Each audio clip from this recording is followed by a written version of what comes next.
Probably the seminal point for camp after its founding in each camp was in 1973 when the camps were closed.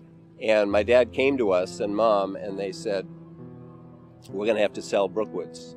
Saturday, August 19th, 1972. That was the date the camp closed. It was a horrible, horrible day for our family.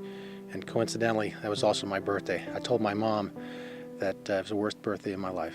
And when I heard that camp was closing, I said, no, this won't happen. I said, I'll obey and I'll pack up and go home, but my ironing board and the things I usually leave in the attic are going to stay. Little did I know God was already working on a miracle. Dad called. He said, I've received a call from George Bennett. They're talking about maybe making an offer and buying the property and continuing it as a Christian camp. The camp was under contract for sale to a group of real estate people. The principal figure in the real estate development was a fellow named Joe Hyde. Joe was already working with the town of Alton to turn the camp property into a PUD, or a planned unit development. And he has plot plans laid out for housing units and beaches and all kinds of things that totally destroyed the camp. I went to Hartford to see Joe. He said, well, really I can't do anything because I have business partners and we've invested a lot of money. We said, well, will you think about it and talk to your partners, and we'll come down in another week. Well, the day approached, and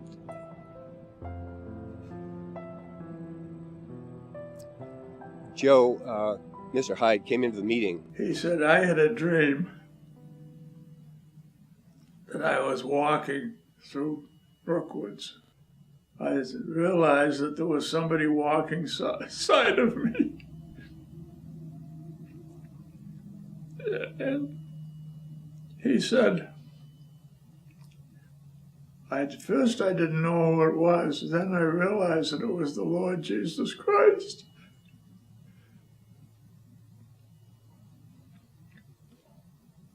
And he said, Joe Hyde, this property must stay as a camp, a Christian camp.